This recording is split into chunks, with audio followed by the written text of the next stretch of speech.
Okay, good afternoon.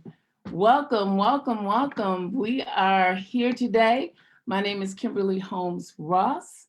I am with Evanston Cradle to Career, and we are a few minutes early. So we just want you to take the time now, maybe to share this event, start a watch party. We're here today with our students to talk about the COVID crisis and how it relates to mental health. So we have a great show today. But we're going to give people just a minute or two to come on in. We're waiting for a couple of our advocates to come in, and we just want to thank you for joining us. We got about 1 minute to go.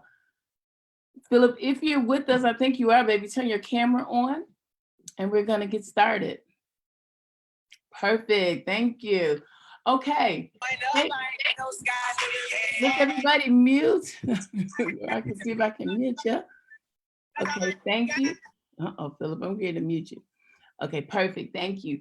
Now, welcome to the show. Again, I am Kimberly Holmes-Ross. I work with Evanston Cradle to Career.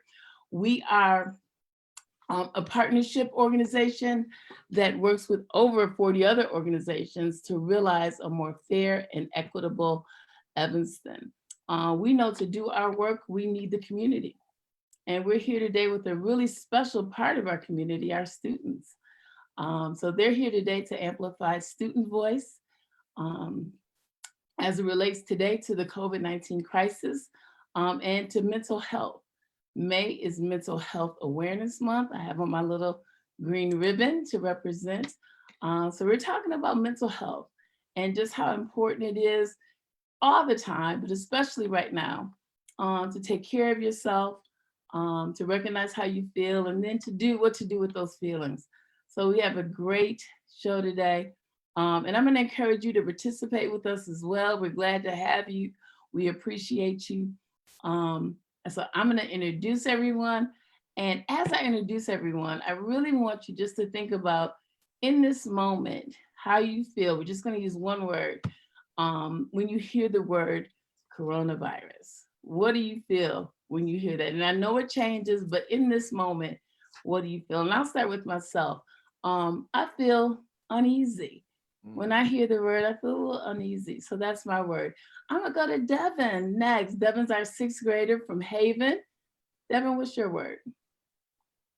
Concerned. Okay. Thanks, Devin. I'm gonna go down to Nia. Nia is our senior. Isolated. Okay. Thanks. I'm gonna come back to Mina, who's our junior at ETHS. Unmute, Mina. I said anxious. Anxious. Okay.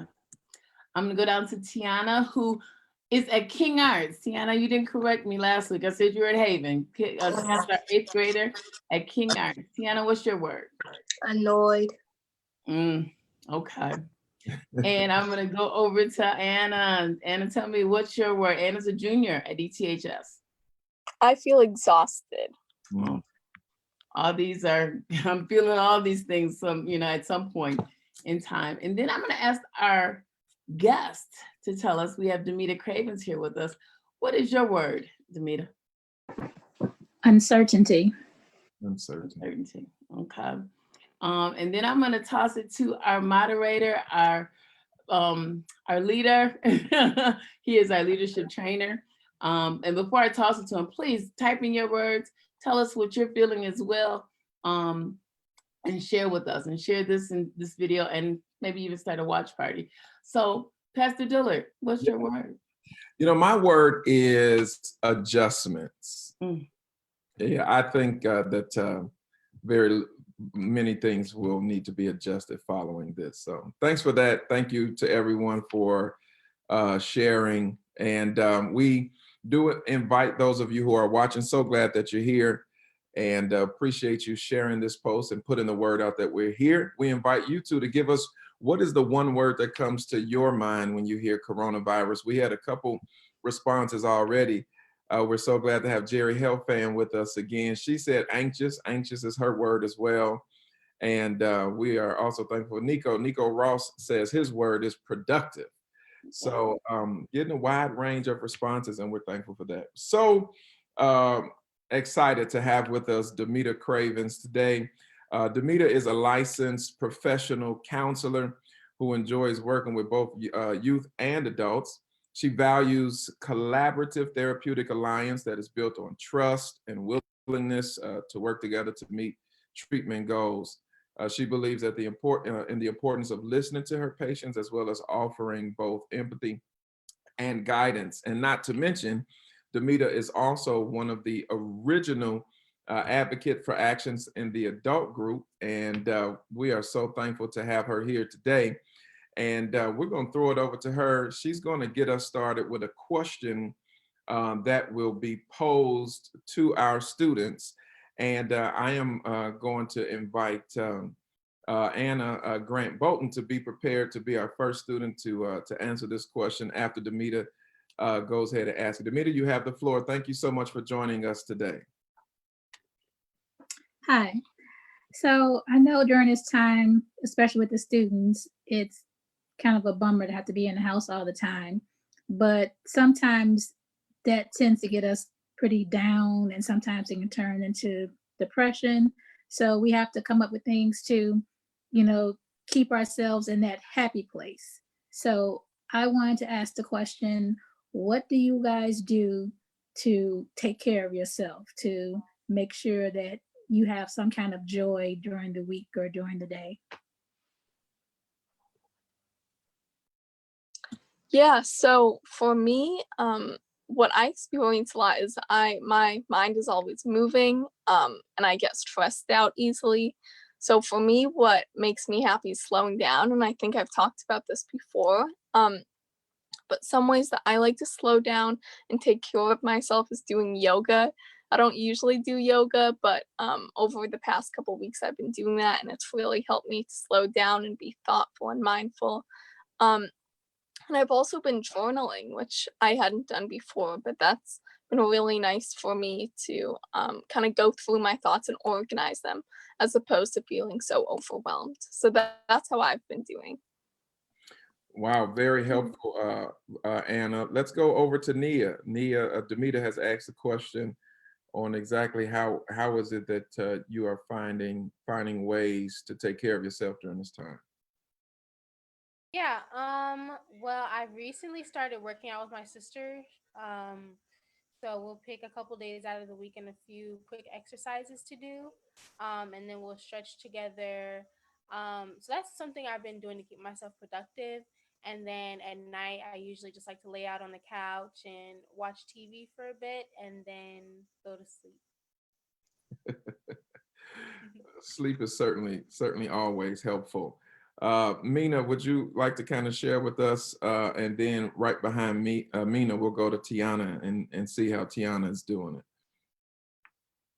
So kind of similar to what Anna and Nia said, I think I'm taking it more of a physical route as well. So I do enjoy going on runs every day. That is something that I feel just is really efficient for me. It's just an easy way for me to clear my mind.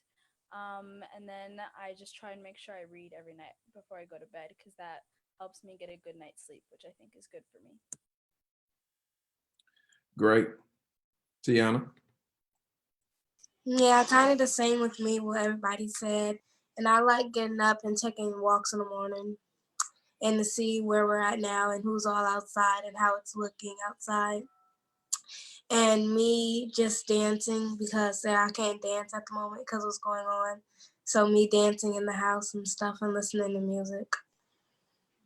Great to hear. Great to hear. We'll now let Devin share with us some things that are helpful, and then we'll go back to Tamita so that you can kind of offer some more insight and possibly ask another question if you like. We certainly we value your presence here today, and we'd certainly love to hear more how they could push through these times. So Devin, we'll go to you, and then Demita will pick up after that.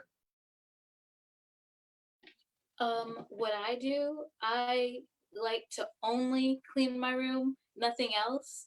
And also, I like to go out and ride my bike for like a couple of hours. Sounds great.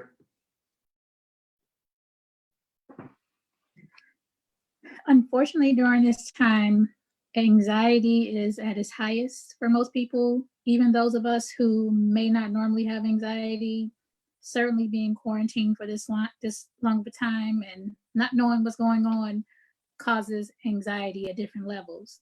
So some of the things that I've heard the students say are very good for taking it easy and taking care of themselves. But I also want to let anyone who's watching know that self-care doesn't have to be elaborate. It doesn't have to be physical. It could be simply sitting in your room, meditating, taking time out for you, 15 or 20 minutes where no one is needing you, calling your name, any of that. Also, I've heard people tell me things like baking. Baking has become their happy place. And so at least 3 times a week, they're finding recipes and baking. There's also a time where people start to learn new hobbies, knitting. Walking is also good. And like Devin said, riding a bike. But sometimes it's just watching TV all day. The biggest thing I like to get across is that if you don't take care of yourself, you certainly can't take care of others if you have others to be mindful of as well. And if it gets to a point where you feel like just doing things to slow down does not help with your anxiety or help your mental state, I encourage you to reach out to see a therapist. There's unfortunately a stigma with seeking out therapy. It does not mean that you're crazy. It just means that you need a little extra support. And myself and others are here, especially during this time, to help people with any of their mental health needs. Because of social distancing, all of their therapy is being done actually like this. It's called teletherapy. So there are no in-person sessions. You can speak with your therapist via video, or if you have to, over the phone. But we're out here for you all if need be. I can also get Ms. Kim information of resources of my practice and other people's practices if you need that information as well. Thank you so much for sharing that. And students, we want to urge you all to not feel as if you have to carry this all on your own. I think that is really, really important. I want to make a reference here to some of the comments here on Facebook. Many people have shared their one word that comes to mind when they hear coronavirus. Betty Combs, it's so good to have you on today. Her word is mindfulness. Lynette Combs, her word is awareness. There's also been a comment of new beginnings, transformation, we see from Eileen Hinman. So thankful for her being on. And others have suggested, Miss Joanne says that journaling and reading the word has been things that have helped her. So as we can see, there's a wide range of it, of things that are helpful. Demita, let me ask you this question, and then maybe it can lead into the students providing us more insight. With there being such a wide range, I know that there are a lot of things that probably pertain to coping mechanisms of how people take care of themselves, everything from personal preference to personality to accessibility. How do you urge students to be okay with their way possibly looking different than someone else's? You know, as again, it could be anything from things that we like to others don't like. How does one embody and embrace that if it appears to be vastly different than others? And is that okay? Well, we're all individuals, and so there are several things that one may like that the other one may not. But when it comes to your mental health and you being healthy, then another person's views or opinion really should not be in the forefront. And while I understand acceptance from others during this age sometimes is very important, but when it comes to your mental state, it would make you feel better. As long as what you're doing is not harming you, then I say go for it. And where one person may not like running, the other person may just like walking or just sitting in their room meditating. And there may be things that students do that others feel are is weird, but one person's weird is the other person's joy. You know what I'm saying? Sure. At this time during this pandemic, it's all about self right now and what makes us feel good. Good. Very great insight. And I'd like to kind of jump in here and see if one of you, I really appreciate, Demita kind of saying that, because I think that there has to be this balance of feeling the pressure to be productive. And by that meaning, what does productive look like at this moment? And so sometimes the, kind of seeing about yourself is suppressed by this need to feel as if I'm producing something else, when in fact, pulling back is a form of production.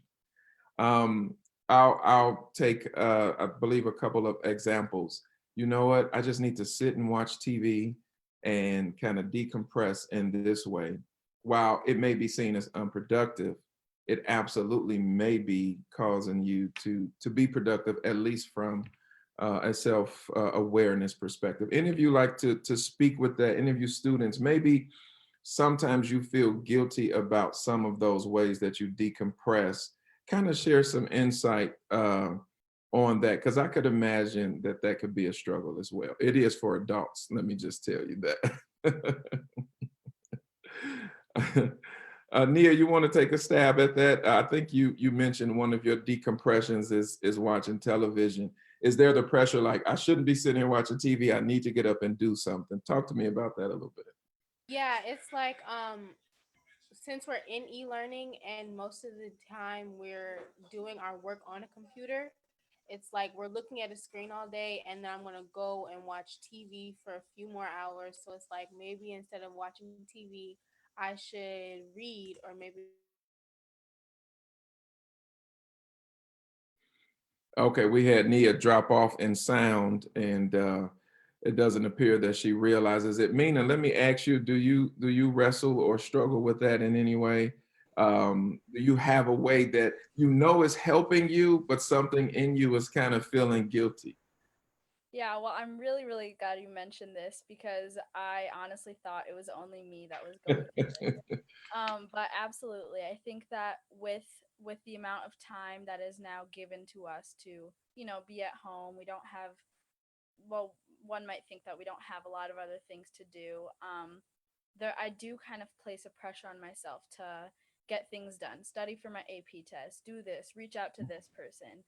And I think it's been a real struggle for me to realize that self-care is still a priority. I'm still trying to like grapple with that, because it is hard when I'm like, well, if I have all this time, why am I not tackling everything on my list? But I think that, especially after just talking with everyone now, and just reflecting, I think that there are ways in which I can allow myself to just decompress. And like Nia and like what other people have been saying, I definitely do watch TV a lot, Yeah. just sleep, read a book, So I'm trying to embrace that more. Yeah, it's a form of mind rest. I think anything that is done within reason probably is helpful, things of that regard. I want to come back to Demita and ask if you can offer some insight to the students about how to deal with that guilt. And as you're preparing to do that, I'll ask if Anna, Devin, or Tiana, any of you wanted to add before Demita comes back to that whole struggling with when you know you need just some downtime, something in you is kind of making you feel guilty. I don't know if either of one of you wanted to add to that before Demita offers to us how to kind of wrestle and push that guilt back. Yeah, I would just say for me, something that's really helped me is, I forgot who said this, but there was no wrong way to be living in a pandemic.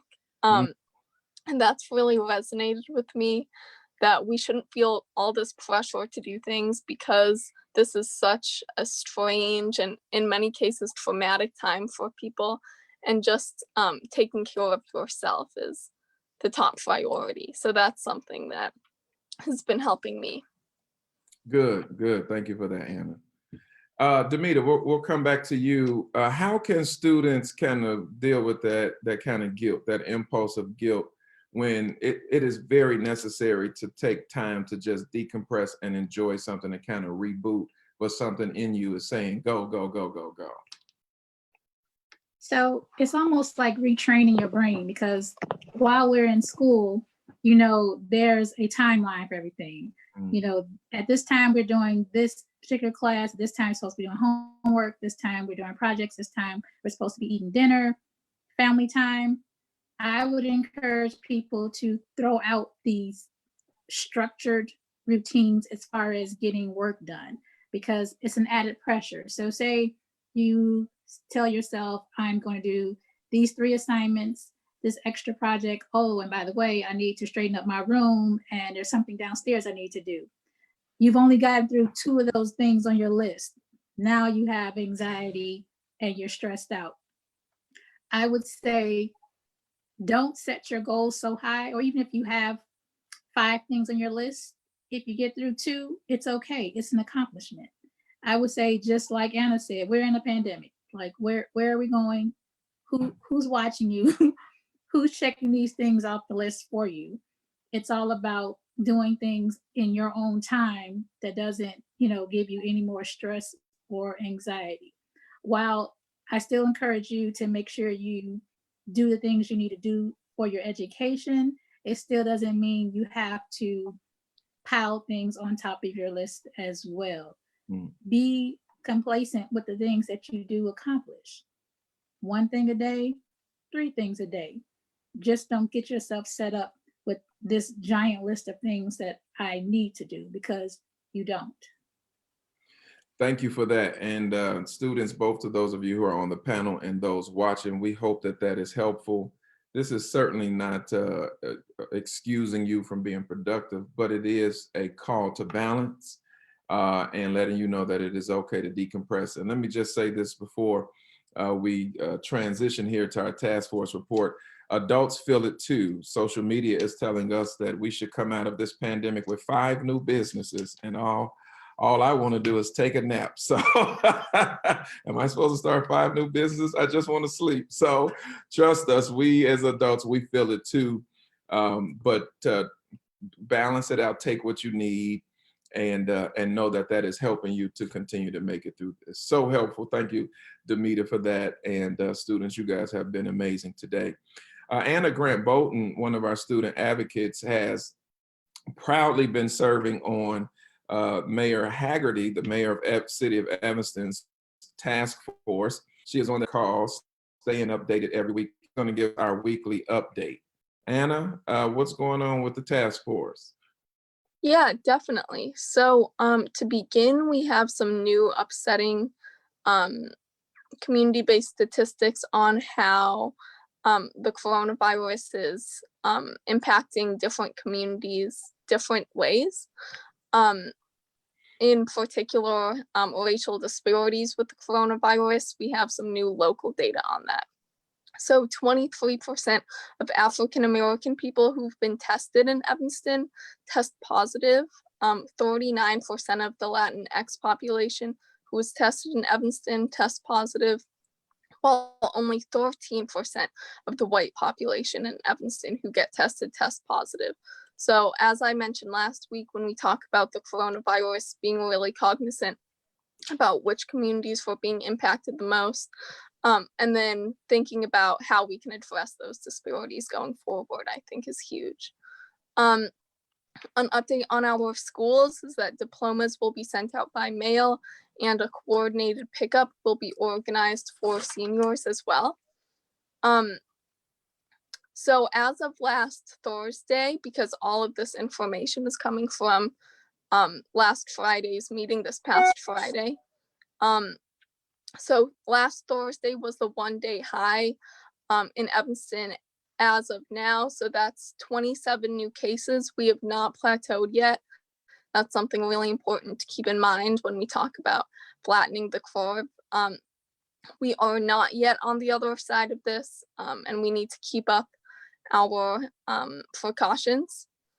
Something that the mayor noted that I think is a really good analogy is that COVID-19 is like chutes and ladders.